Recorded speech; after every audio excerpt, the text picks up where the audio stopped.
Hello friends, आज मैं बात करने वाला हूँ ब्रीदिंग प्रॉब्लम्स इन किड्स के बारे में।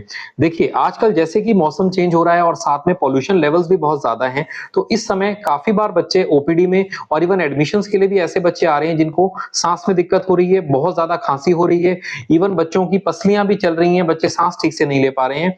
इसके पीछे 2 मेन रीज़न्स हैं। एक तो कि मौसम चेंज हो रहा है, ठंड हो रहा है तो वायरल इन्फेक्शंस वगैरह हो रहे हैं और साथ में दूसरा मेन रीज़न है पॉल्यूशन। तो जो बच्चे एलर्जिक हैं, उन बच्चों को इस टाइम पे काफ़ी दिक्कत हो रही है। जिन बच्चों को अस्थमा है या जिन बच्चों को ये प्रॉब्लम बार-बार हो रही है, उनके पेरेंट्स को खास ध्यान रखने की ज़रूरत है कि इस टाइम पे अगर जितना हो सके बच्चे को घर से बाहर कम निकालें, खासकर इवनिंग के टाइम में। घर में किसी को खांसी-जुकाम है तो वो मास्क लगा के रखें, बच्चों से थोड़ी-सी दूरी बना पाएँ तो बना सकते हैं।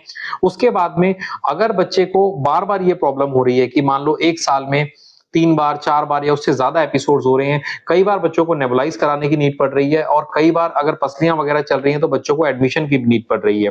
तो आपको ये चीज़ का ध्यान रखना है, अगर ये प्रॉब्लम आपके बच्चे को बार-बार होती है, तो आपके अपने डॉक्टर से बात करनी चाहिए। कई बार ऐसे बच्चों में अर्ली सिम्पटम्स अस्थमा के भी हो सकते हैं, तो ऐसे बच्चों को कई बार इन्हेलर्स देने की भी ज़रूरत पड़ सकती है और कई बार कुछ मेडिसिन स्टार्ट करनी पड़ती हैं सीज़न स्टार्ट होने से पहले, जिससे कि सीज़न में बच्चे को सिम्पटम्स बहुत ज़्यादा ना आएँ या फिर एडमिशन की बच्चों को ज़रूरत ना पड़े। तो इस मौसम में पेरेंट्स को बहुत खास ध्यान रखना है, पॉल्यूशन से भी बचाना है बच्चों को और साथ ही साथ में अपने बच्चों को वायरल इन्फेक्शन से भी बचा के रखना है। और अगर इसके बारे में आप ज़्यादा जानकारी जानना चाहते हैं, तो आप मुझे मैसेज करके या कमेंट करके बता सकते हैं। Thank you.